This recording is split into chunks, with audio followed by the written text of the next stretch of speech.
Estamos tão acostumados com a diversidade de rituais do nosso dia a dia que deixamos de olhar para o trivial. Não conseguimos mais nos surpreender com nada ao nosso redor, mesmo com aquilo que é mais exótico. É claro que é impossível descobrir todas as formas possíveis do comportamento do ser humano, mas ainda assim somos capazes de descrever os comportamentos gerais de um certo grupo e se surpreender com eles. A partir disso, que eu abro nossa análise sobre os peculiares Soirelisabe, que tem rituais e crenças tão diferenciadas que merecem melhor aprofundamento. Então deixa o seu like, se inscreve no canal, comenta aqui embaixo pra gente conversar. Mas antes do vídeo, momento paga as contas. O episódio de hoje aconteceu graças à nossa parceira Manual, porque agora chegou a minha vez. Eu tô usando Manual para tratamento de calvície. Pois é, a idade do calvo chega para quase 60% dos homens e olhando para o histórico genético da minha família, eu decidi que era hora de prevenir e eu não queria virar meus tios tão cedo. E sério, foi muito fácil. Muito mais do que eu imaginava, porque eu sou um pouco preguiçoso para me cuidar. Só que aí foi tudo tão simples, eu entrei online, tive uma consulta e o que eu mais gostei foi ver que era real personalizado. Como meu caso não é tão tenso, eles não tentam empurrar um produto. Eles me deram a dose certinha e baixa pra mim, porque meu caso era só inicial. Apesar do tratamento também ser para casos avançados. Poucos dias depois, me mandaram o produto em casa, frete grátis, entrega discreta e eu tô em choque. Eu que costumo duvidar e questionar tudo, e agora com 4 meses de uso contínuo, mudou tudo. Tá bem visível que o produto tá funcionando, e se antes eu já recomendava a público pelo que eu estudei, agora eu tô vendo em mim a mudança. E aí, clica no link na descrição do vídeo, busque pesquisa sobre a Manual nas redes e use o cupom exclusivo de 40% que eles fizeram aqui para o nosso Normose. Engaja aqui nos comentários para fortalecer a parceria Manual Normose, porque os caras são bravos, tá? Agora, vamos de volta ao episódio. Foi o professor Pompeu Zucchini, em 1994, numa releitura bem-humorada do trabalho do professor Linton de 1936 sobre os Nasirema, o primeiro a chamar a atenção para os rituais dos povos Soirelisabe. E a intenção desse vídeo é apenas somar na compreensão desse povo tão diverso. Os Soirelisabe são peculiares. Trata-se de um grupo que vive no território Onita, o Sonasirema, e faz divisa com os povos Huarpes da Argentina, os Mantineres e os Chiquitanos da Bolívia, e também os Iqueuanas da Venezuela. Seu mito fundador atual segue a imposição daqueles que fundaram o povo Soirelisabe. A história do grande herói da nação, Mojordep, que declarou liberdade de colônia do país. À beira de uma lagoa próxima ao Monte Agnaripe, após se colocar contra a manutenção dos algozes do seu povo, que, pasmem, eram da sua família.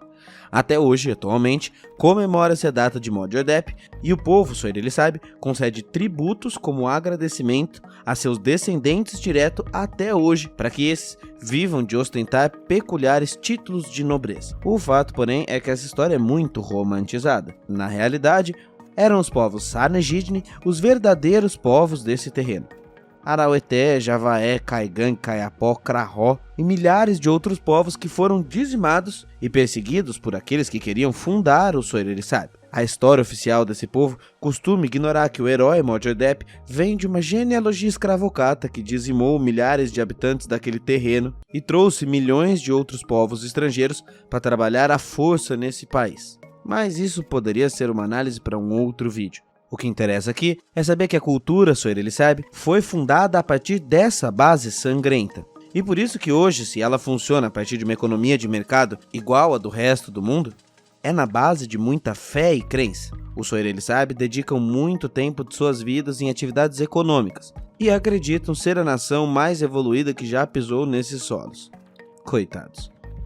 Então, para reverenciar a si mesmo, criam datas especiais onde podem deixar de trabalhar em nome de certos rituais mágicos.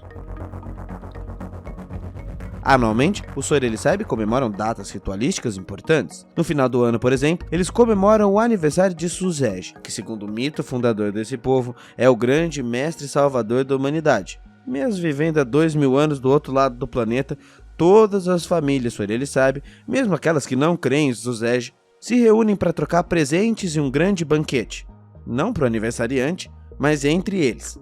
5 dias depois, uma outra reunião acontece, agora em formato de seita. Todos com a mesma roupa, se reunindo num horário para olhar para cima e assistir luzes no céu. É a entrada de um novo ciclo. E por isso, Todos fazem preces para diversas religiões ao mesmo tempo, e alguns chegam até a escolher vestimentas íntimas com cores que seguem algum sentido simbólico, além de, claro, baterem palma entoando cantos sagrados da passagem do ciclo. É um país bastante religioso, como se pode perceber.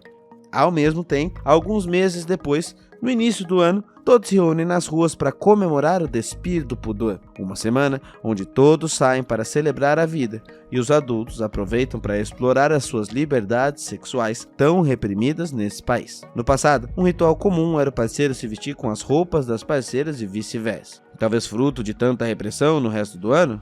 É Lavanhaque, tá liberado, lhe responderão. Mas não é somente esse ritual que embalam o Soerelli-Sabe. Eles também gostam da festa Aninuj, onde os convidados preparam coreografias ensaiadas em volta de uma fogueira e simulam casamentos invertidos, onde o parceiro se veste com as roupas comuns das parceiras e vice-versa. Embora nem todas as famílias participem de todos os rituais, não é possível ficar fora dos mais sagrados. O Soerelli-Sabe, por exemplo, são muito místicos com os números cíclicos. O número 4, por exemplo, marca muitos eventos importantes para esse povo. Um desses eventos reúne os melhores representantes da cerimônia esportiva chamada de Lobetuf. 22 pessoas adultas divididas em equipes de duas cores, correndo num campo aberto de 45 por 90 metros, atrás de uma esfera de couro sintético com um único objetivo: acertar um alvo de 7 metros que um dos humanos estará defendendo. Os Soerelli-Sabe são altamente reconhecidos por essa atividade por todas as tribos do mundo, e por isso, nesse evento mundial de Lobetuf, chega quase a ser feriado para essa tribo. Os mais fanáticos formam grupos de interesse para dar apoio às equipes, e às vezes os ânimos acabam se exaltando e os grupos se violentando. Para conter as violências da tribo, inclusive, é que foi criada a ICELOP.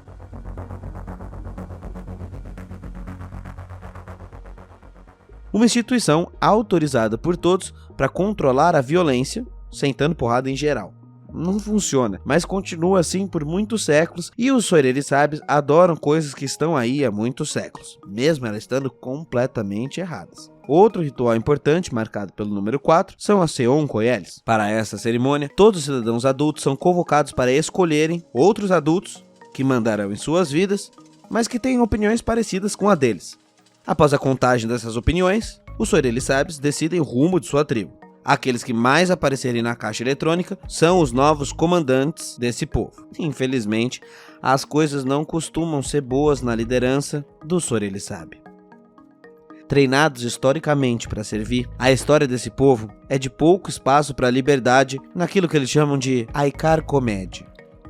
Alguns dizem que não chega a 15 anos a estabilidade dessa tribo sem que haja algum golpe, desgovernança, autoritarismo ou coisas nesse sentido.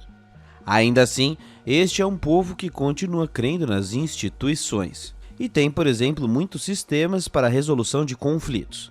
O mais supremo deles é o Altíssimo Conselho Nacional, representado pelos Magos da Igualdade. Os magos, que têm seus cargos vitalícios, tomam decisões baseadas no Grande Livro Preto, que comanda e rege essa sociedade.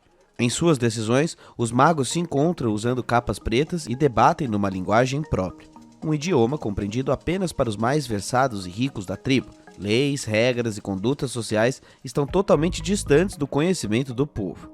Desse modo, os mais pobres ficam impedidos da compreensão da linguagem dos magos e eventualmente passam por injustiças e impossibilidades de defesa. Isso é um problema bem sério na hierarquia dessa tribo. Abaixo da hierarquia dos magos, outra profissão de muito prestígio nessa sociedade é a dos curandeiros feiticeiros. Os curandeiros, assim como os magos, exigem ser chamados por um título especial. Não é Francisco, é Curandeiro Francisco. Essa ocupação é uma das mais concorridas pela tribo. Para exercer essa profissão, é preciso entrar num processo seletivo muito concorrido. E suas provas acabam condenando jovens a alguns anos presos no estudo. Isso torna a profissão do curandeiro com grande status perante a tribo. E joga muitas pessoas numa missão em nome do dinheiro que acaba esquecendo da importância da cura. Até porque, apesar de toda a mitologia e status em torno desses curandeiros, na prática grande parte dos seus rituais do dia a dia acabam da mesma maneira, virose. Eles apenas escolhem quais ingredientes indicar para os pacientes, que se caminham até as Aira Gourds, onde já há diversas caixinhas preparadas para o consumo dessas ervas. A indústria das substâncias domina a sociedade há muitos séculos no mundo e também para o povo Sorelli-Sabe. É mania do Sorelli-Sabe, inclusive em seu ritual, manter as poções guardadas nas caixas originais dentro de um caixão grande de outras ervas.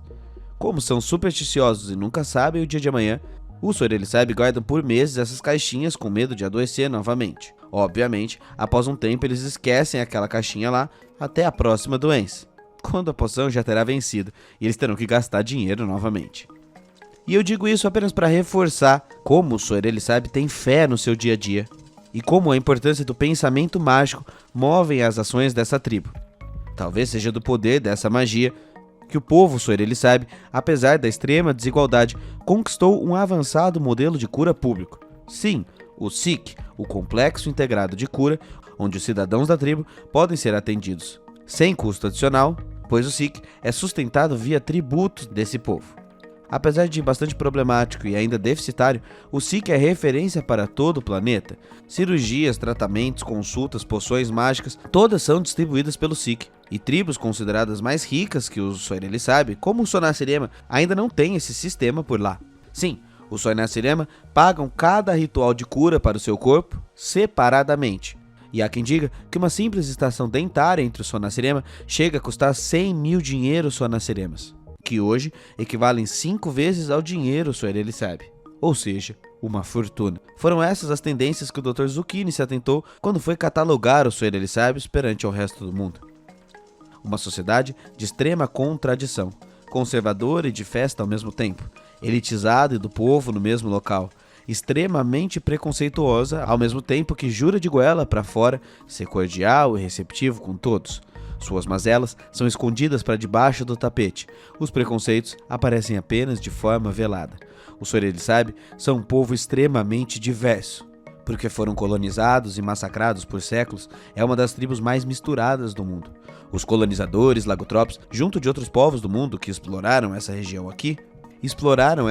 com escravidão. Sorgenes foram trazidos ao país e massacrados junto dos povos originários dessas terras. Isso se reflete até os dias de hoje, e mais da metade da tribo do Sorelli-Sabe é composta por não brancos. Essa suposta integração, no entanto, é ilusão. E não vemos o mesmo valor da mistura aplicada na representação do topo do poder dessa tribo. Nos altos cargos, como justiça, política ou centros de cura, são os brancos que dominam no poder. É uma tribo certamente marcada por uma profunda diferença entre classes e raças, e não há fé ou magia que consigam esconder isso. Por isso, dentro da tribo, os Sorelli-Sabe são homogêneos e acabam se dividindo em tantos subgrupos. E cada subgrupo aprende um modus operandi de viver, quase como um roteiro de performance. O jeito de falar, de se vestir, de pensar e, sobretudo, de rejeitar o diferente por esse recorte social é muito definidor nessa tribo. Voltando com a leveza da análise, um dos subgrupos engraçados de comentar são os peculiares Oretepote. Na dança do acasalamento, por exemplo, o homem é ensinado a tomar frente da relação e é moldado a ser dominante e violento, o que os coloca em posição de vexame quase sempre. Os mais pot pagam fortunas em tecidos diferenciados. Uma camisa polo com um animal de cavalinho na frente vale milhares de dinheiros.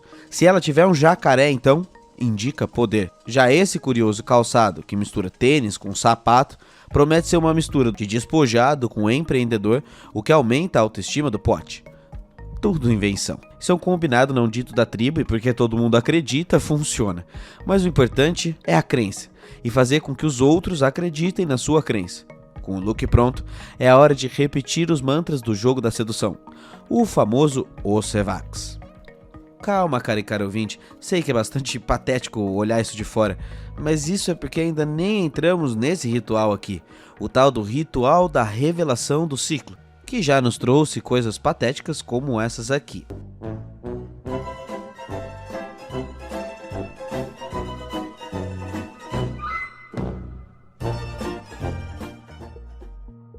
Eu poderia passar horas e horas dentro desse vasto território, mas acho que já podemos resumir todo esse vídeo num ponto. Independente de suas milhares de possíveis escolhas, na tribo do Sorelli-Sabe sempre haverá trabalho, entorpecimento, festas, rituais, magia e fé. E é nessa toada que segue a tribo Sorelli-Sabe em busca de um dia ser o tal país do futuro, de um futuro que nunca parece chegar. Por isso, ele sabe, é um povo que não desiste nunca. Creem que Deus é da sua tribo, creem que serão a tribo do futuro, creem num progresso inevitável sem ter muitos motivos para justificar isso. Mas o povo, só ele sabe, continua em luta.